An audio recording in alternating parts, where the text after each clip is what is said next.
Assalamualaikum warahmatullahi wabarakatuh. Bertemu lagi dengan channel CC Karuliani. Hari ini kita akan membahas prediksi soal penilaian akhir tahun Sekolah Menengah Pertama mata pelajaran Pendidikan Jasmani Olahraga dan Kesehatan PJOK kelas 8 di tahun 2024. Baiklah, untuk menghadapi penilaian akhir tahun, maka kita harus mempersiapkan diri dengan baik supaya hasilnya maksimal. Sebelum kita mulai, marilah kita berdoa terlebih dahulu. Silakan berdoa mulai. Berdoa selesai. Terima kasih. Kita langsung saja mulai pembahasannya. Nomor satu, perhatikan tabel berikut ini. Pada tabel di atas, mendeskripsikan salah satu prosedur gerak dalam permainan bola voli yang disebut dari tabel prosedur gerak nomor satu, kaki kiri di depan atau lebih maju dari kaki kanan. Dua, bola voli dipegang dengan tangan kiri yang diarahkan ke depan. Tiga, tangan kanan mengepal kemudian diayunkan dari arah belakang. Empat, bola voli dilambungkan ke atas kemudian tangan kanan diayunkan ke depan hingga memukul bola. Pemukulan bola berada di bagian bawah bola. Lima, bola dipukul keras hingga melewati net ke daerah lawan. Ya, dari sini kita bisa menyimpulkan gerakan tadi adalah gerakan servis bawah. Benar sekali. Jawabannya adalah C, servis bawah.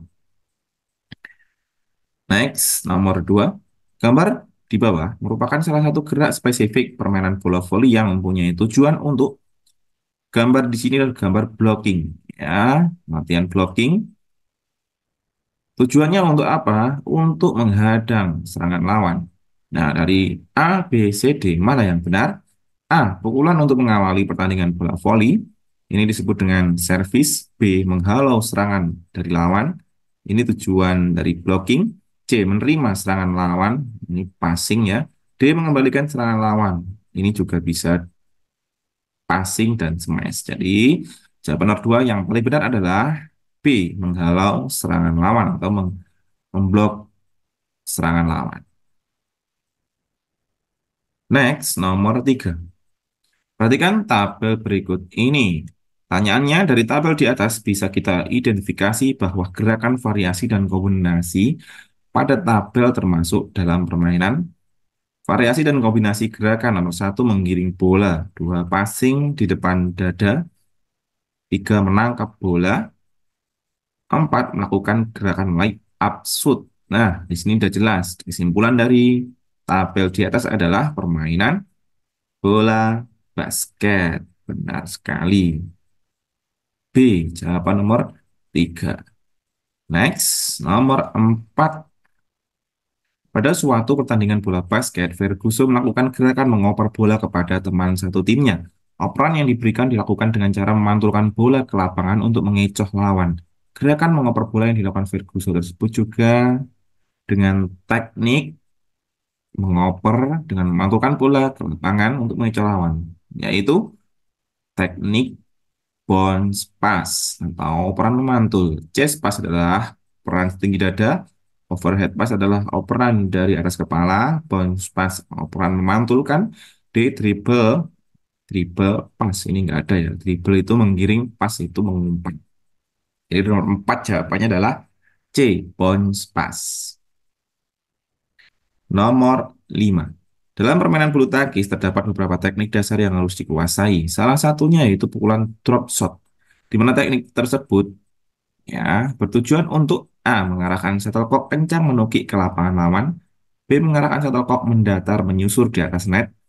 C. Mengecoh lawan dan mengarahkan shuttlecock tinggi ke belakang lawan. Ini loop. Kita langsung simpulkan ya. A. Mengarahkan shuttlecock kencang menukik ke lapangan lawan, itu smash. B. Mengarahkan shuttlecock mendatar menyusur di atas net, itu drive, pukulan drive. C. Mengecoh lawan dan mengarahkan shuttlecock tinggi ke belakang lawan, itu pukulan loop. Dia mengecoh lawan dan mengarahkan shuttlecock di dekat net lapangan lawan disebut dengan drop shot. Ya, jadi jawaban nomor 5 adalah D. Nomor 6. Perhatikan tabel berikut. Ya, Kita baca perintahnya. Rangkaian gerakan pada tabel di atas adalah urutan gerakan pada permainan. Gerakannya berdiri siap tumpuan kaki yang kuat. Pukullah shuttlecock ke arah bagian belakang garis lapangan. Lakukanlah gerakan ayunan raket ke belakang lalu depan. Setelah memukul, diikuti gerak peralihan titik berat badan. Follow up. Nah, di sini disebut dengan gerakan permainan bulu tangkis. Ya, jawabannya adalah C, nomor 6. Nomor 7, perhatikan tabel berikut ini. Tabel lagi ya, dari tabel di atas dapat diidentifikasi bahwa jenis variasi dan kombinasi gerakan yang dilakukan termasuk dalam permainan. Variasi dan kombinasi, satu, memukul dan berlari, dua, berlari dan menangkap, tiga, melempar dan menangkap. Dari kombinasi variasi ini, termasuk dalam permainan, benar sekali, permainan kasti, yaitu D. Jawabannya adalah kasti. Nomor 8. Perhatikan gambar berikut. Gambar lompat jauh. Ya, gambar lompat jauh di atas merupakan tahapan lompat jauh gaya A. Menggantung, B. Berjalan di udara, C. Jongkok, D. Ortodok. Dari gambar ini dapat disimpulkan bahwa lompat jauh gaya menggantung. Iya, jawabannya adalah A. Gaya menggantung. Nomor 9, pada nomor olahraga lari, terdapat beberapa stat yang harus diketahui.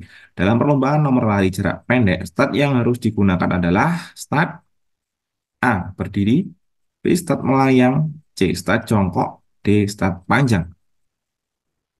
Jawaban mana yang paling benar? Iya, benar sekali. Jawabannya adalah stat jongkok untuk lari jarak pendek. Stat berdiri untuk lari jarak jauh, ya, maraton. Untuk B, start melayang, ini bisa digunakan untuk lari jarak menengah. Nah, lanjut nomor 10. Perhatikan gambar di bawah ini ya. Awalan, lari, tolakan, kemudian posisi di udara, dan mendarat. Dari gambar di atas dapat kita simpulkan bahwa gambar tersebut merupakan variasi dan kombinasi gerak spesifik lompat jauh gaya A. Berjalan di udara, B. Menggantung, C. Jongkok, D. Ortodok. Ya, kita lihat lagi di sini adalah gaya menggantung. Ya, gaya menggantung. Jawabannya adalah B. Double ya tadi berarti ya. Next, nomor 11. Perlombaan atletik nomor lari jarak pendek nomor 400 meter terdapat salah satu peserta yang melakukan pelanggaran dan mendapatkan sanksi berupa diskualifikasi dari juri. Di bawah ini yang merupakan pelanggaran yang berakibat diskualifikasi adalah A. Melakukan start jongkok, B. Membungkuk ketika mendekati garis finish, C. Menolehkan kepala kepada lawan, D. Masuk lintasan lawan. Nah, di sini jawaban nomor nomor 11 yang benar adalah D. Masuk lintasan lawan. Nah, karena di sini lari jarak pendek, nah, maka tidak boleh masuk lintasan lawan. Itu bisa dimaksudkan untuk mengganggu, ya, dianulir oleh juri dan diskualifikasi. Jadi jawaban nomor 11 adalah D, masuk lintasan lawan. Nomor 12, kebugaran jasmani adalah suatu keadaan di mana tubuh mampu beraktivitas secara optimal tanpa kelelahan yang berarti. Hal itu bisa diperoleh dengan latihan yang teratur. Berikut ini merupakan latihan kebugaran jasmani yang digunakan untuk melatih kekuatan otot lengan. Diawali dengan posisi tangan memegang mistar dengan telapak tangan menghadap depan, tarik berat badan ke atas sampai dagu berada di atas mistar, turunkan badan sampai tangan lurus dan diulangi kembali. Latihan ini disebut dengan titik-titik. A. Back up. B. Pull up. C. Push up. D. Sit up. Jawaban yang benar adalah pull up. Benar sekali. Ya, jawabannya adalah B. Pull up. Mudah kan? Lanjut nomor 13. Gambar di atas dinamakan dengan sit up yang merupakan jenis latihan untuk meningkatkan kekuatan dari otot perut. Adapun prosedur gerakan sit up yang benar adalah berbaring, ya, berbaring, tekuk lutut, ya, nomor 4, nomor 4 ini nomor, wah ini keliru ini ya, nomor A, B, C, D, ini D salah, karena lutut luruh, harusnya lutut tekuk. Nah, selanjutnya tekuk tangan di depan dada, wah salah, ya. Tepuk tangan di depan dada, tepuk tangan di depan dada, tepuk tangan di depan dada, tepuk tangan di depan dada. Oh, ini gerakannya. Kemudian angkat badan ke atas, ke arah lutut, turunkan tubuh ke posisi mula. Oke, angkat badan ke bawah, ke arah lutut, turunkan tubuh ke posisi mula. Angkat badan ke atas, ke arah lutut, turunkan ke posisi mula. Ya, jadi di sini lutut. Selanjutnya tekuk tangan di depan dada. Kemudian harusnya terlentang ya di sini ya. Terlentang, berbaring. Oh, jawabannya adalah berbaring, berbaring, terlentang. Tekuk lutut, selanjutnya tekuk tangan di depan dada, angkat badan ke atas ke arah lutut, turunkan tubuh posisi mulai. Ya, jawabannya adalah C. Ya, nomor 13 jawabannya adalah C. Ini kesalahan teknis ya. Ini satu 2 3 harusnya A, B, C, D. Oke, jawabannya adalah 3 atau C. Nomor 13. Next, nomor 14. Kebugaran jasmani adalah keadaan tubuh di mana tubuh tidak akan mengalami kelelahan berarti setelah melakukan aktivitas sehari-hari. Latihan untuk meningkatkan kebugaran jasmani dilakukan dengan berbagai macam bentuk dan fungsi. Salah satu fungsi latihan kebugaran jasmani terhadap kesehatan adalah A. Memberikan trauma pada otot, B. Memperlancar sistem peredaran darah, C. Meningkatkan asam laktat pada otot, D. Membatasi pola kinerja otot tubuh. Nah, di sini fungsi dari latihan kebugaran jasmani terhadap kesehatan yaitu memperlancar peredaran darah, yaitu B. Nomor 15. Terdapat beberapa komponen kebugaran jasmani, yang mana antara satu dengan yang lainnya akan saling terkait dan akan membentuk keadaan yang bugar seutuhnya. Salah satu komponen kebugaran jasmani adalah kekuatan otot. Jenis latihan yang bisa digunakan untuk meningkatkan kekuatan otot tungkai adalah A. Back up, itu untuk perut. Mohon maaf, back up untuk punggung. B. Push up untuk lengan atau tangan. C. Pull up untuk lengan atau tangan. D. Squat jump ini untuk kaki. Sedangkan otot tungkai itu berada di kaki. Ya, jadi jawabannya adalah D. Squat jump. Benar sekali. Next. Kelincahan merupakan salah satu dari komponen kebugaran yang harus dimiliki setiap manusia agar seseorang tersebut mampu untuk mengubah arah dengan cepat. Salah satu latihan untuk melatih kelincahan seseorang adalah dengan lari bolak-balik. Latihan tersebut dikenal dengan istilah A. Squat thrust, B. Shuttle run, C. Interval training, D. Skipping rope. Ya, dari squat thrust itu adalah dari jongkok melompat ke atas, jongkok melompat ke atasnya squat thrust. B. Shuttle run itu lari bolak-balik. C. Interval training itu latihan dengan berbagai macam eh, latihan ya. Jadi ada 4 sampai 5 latihan, kemudian satu latihan itu ada waktunya, kemudian waktu selesai berlanjut ke latihan berikutnya sampai waktu selesai lagi, kemudian masuk ke latihan berikutnya. Itu interval training. D. Skipping rope itu lompat kali ya. Jadi jawaban nomor 16 di sini adalah satoran lari bolak-balik. Nomor 17, renang adalah aktivitas akuatik yang harus dikuasai oleh siswa di sekolah. Dalam pembelajaran renang terdapat beberapa gaya, salah satunya yaitu gaya dada, gaya kata. Pada renang gaya dada terdapat teknik ambil nafas yang harus dikuasai, yaitu A. Saat kedua tangan ditarik di depan dada, leher dan bahu diangkat. B. Saat kedua tangan ditarik di depan kepala, leher dan bahu diangkat. C. Saat kedua tangan lurus ke depan, leher dan bahu diangkat. D. Saat kedua tangan dibuka, leher dan bahu diangkat. Ya, kalau kalian pernah berenang atau mungkin les renang, kalian pasti akan paham di sini. Ketika mengambil nafas, saat kedua tangan ditarik di depan dada, ya, kemudian leher dan bahu diangkat ke atas. Untuk mengambil nafas, kemudian tangan diluruskan, leher dan bahu diturunkan lagi. Ya, jadi jawabannya adalah A. Benar sekali. Next, nomor 18. Gizi seimbang adalah susunan makanan sehari-hari yang mengandung zat-zat gizi seperti karbohidrat, protein, vitamin, mineral, lemak, serat, dan kalsium. Kalsium mempunyai fungsi diantaranya untuk A. Mencegah konstipasi, B. Mencegah kebutaan, C. Mencegah pengeroposan tulang, D. Mencegah penyakit kanker. Langsung saja kita simpulkan bahwa kalsium itu untuk mencegah pengeroposan tulang. Jadi nomor 18 jawabannya adalah C. Nomor 19. Seseorang yang memasuki masa remaja ditandai dengan beberapa perubahan baik yang tampak terlihat langsung ataupun yang tidak nampak tidak terlihat langsung. Perubahan yang nampak disebut perubahan sekunder, sedangkan perubahan tidak nampak disebut perubahan primer. Berikut yang bukan merupakan perubahan fisik sekunder pada laki-laki usia remaja. A. Tumbuh jakun pada leher. B. Mimpi basah. C. Dada menjadi lebih bidang. D. Tumbuh rambut pada bagian tertentu.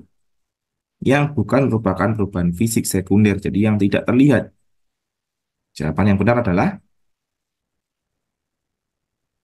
iya, benar sekali. Jawabannya adalah B. Mimpi basah. Ya, dari A, C, D itu adalah terlihat. Nomor 20. Gambar di atas adalah gambar terjadinya kecelakaan. Kecelakaan seperti gambar di atas disebabkan oleh berbagai faktor yang mempengaruhi. Untuk menghindari terjadinya kecelakaan pada saat mengendarai sepeda motor, kita harus A. Melanggar lampu merah, salah. B. Bermain HP saat berkendara, salah. C. Berkendara dengan kecepatan tinggi, salah. D. Menaati rambu-rambu lalu lintas. Ini benar sekali, jadi jawabannya adalah D. Oke, lanjut. Kita menuju soal IC. Nomor 21. Gambar di atas merupakan salah satu variasi gerak spesifik dalam permainan bola voli, passing, bawah. Jelaskan prosedur gerak variasi gerak spesifik di samping. Ini disebut dengan passing bawah. Bagaimana gerakannya? Langsung saja kita lihat. Satu kaki dibuka selebar bahu, ya. Satu kaki diposisikan di depan dan kedua lutut agak ditekuk. Posisi badan agak condong ke depan. Kedua lengan diluruskan ke bawah dan dirapatkan. Jari kedua tangan disatukan. Terakhir, pada saat memantulkan bola, kaki diluruskan. Bukan memantulkan ya, tapi saat perkenaan bola, kedua kaki diluruskan, kedua lengan ditegangkan perkenaan bola pada pergelangan tangan. Ya, kalau kita lihat, kalau kalian lihat gambarnya, kalian bisa menjelaskan dari ini dulu. Ya, kaki dibuka selebar bahu, lutut agak ditekuk, salah satu kaki di depan, kemudian tangan disatukan ke depan lurus, ya ini disatukan ke depan lurus, kemudian persiapan memukul bola, tangan diayunkan dari bawah ini, kemudian ke atas setinggi dada atau rata-rata air, perkenaan bola adalah pergelangan tangan. Bola dipukul sesuai dengan arah yang akan kita tuju. Ya, jangan terlalu tinggi tangannya. Kalau tinggi bola akan memantul ke belakang. Jangan terlalu rendah sini bola akan ke depan pendek. Tapi harus minimal setinggi maksimal ya, maksimal setinggi dada. Rata-rata air lurus ke depan sehingga bola akan memantul ke atas parabola. Ya, itu jawaban dari nomor 21. Next, nomor 22. Pada event perlombaan tolak peluru tingkat nasional, Eki Febri melakukan tolakan kedua dengan hasil tolakan yang didiskualifikasi oleh juri. Sebutkan 4 penyebab hasil tolakan peluru dianggap diskualifikasi. Kita masuk ke tolak peluru, mungkin di sekolah kalian diajari tolak peluru. Kalau belum diajari, kita jawab bersama-sama sambil belajar ya. Apa penyebab diskualifikasi di olahraga tolak peluru? Satu, peluru jatuh di luar sektor lapangan. Ya, benar. Karena lapangan tolak peluru sudah diberi garis sehingga harus di dalam sektor tolakan. Dua, melempar keluar lingkaran sebelum peluru menyentuh tanah. Ya, jadi di situ nanti kalian tempatnya ada lingkaran, kemudian kalian disuruh menolak dari situ. Kalau kalian keluar sebelum peluru jatuh, maka kalian diskualifikasi. Tiga, pelempar menginjak bagian garis batas area lemparan atau garis lingkar lapangan. Ya, sama, menginjak garis dan keluar dari garis juga diskualifikasi. Pelemparan tidak sah, tolakan maksud saya. Nomor empat, pelempar keluar dari area tolakan atau keluar lingkaran pada area lemparan. Nah, ini sama kayak nomor dua kayaknya. Nah, di sini empat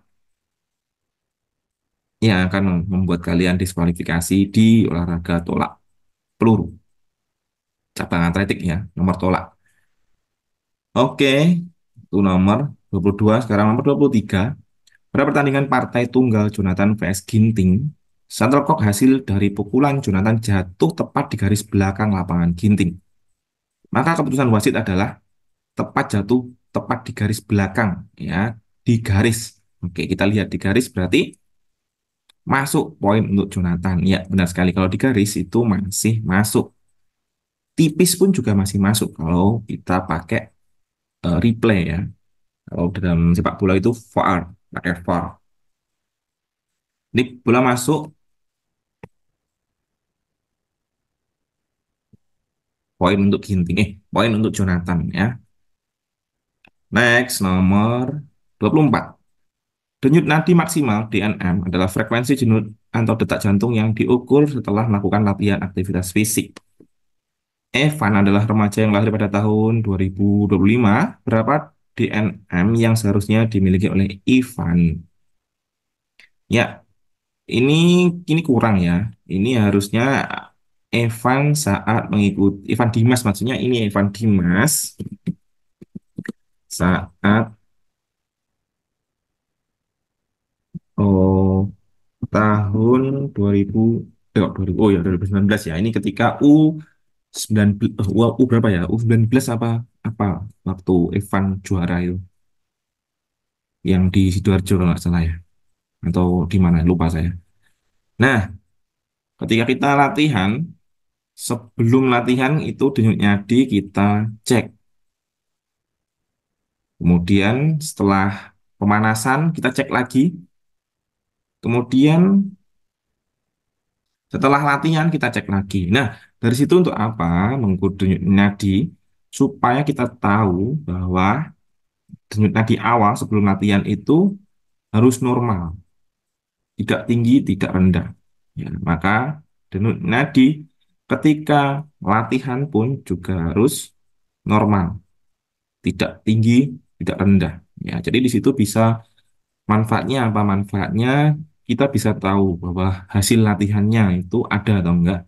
Kemudian sebelum latihan itu menunjukkan performa tubuh kita itu siap untuk latihan atau tidak. Jadi kalau sebelum latihan denyut nadinya tinggi, berarti mungkin tidur malamnya itu terlalu malam. Ya, atau mungkin kalian begadang. Nah, itu bisa pagi ketika latihan itu denyut nadinya tinggi.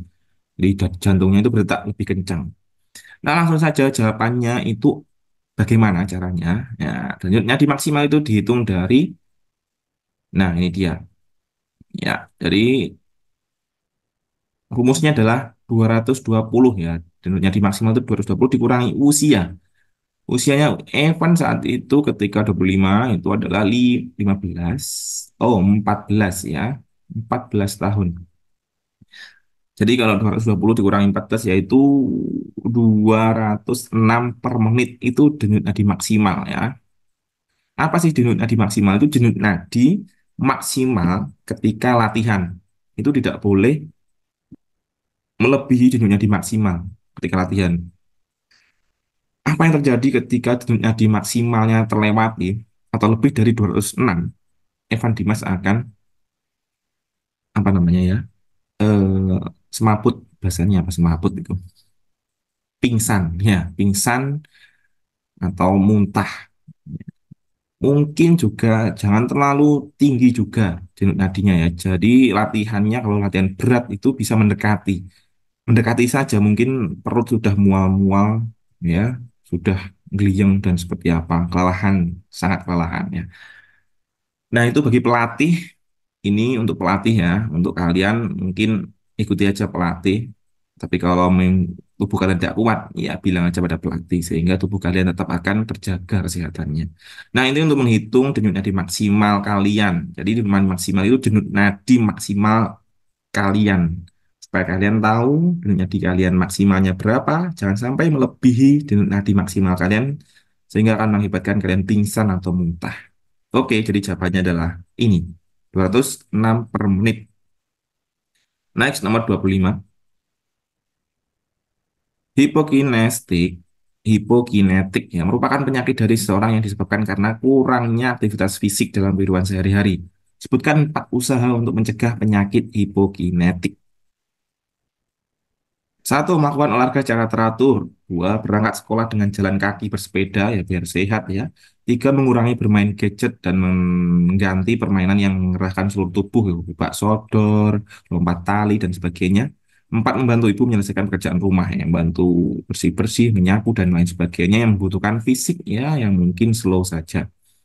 Baik, terima kasih. Ini tadi adalah 25 soal prediksi untuk persiapan penilaian akhir tahun.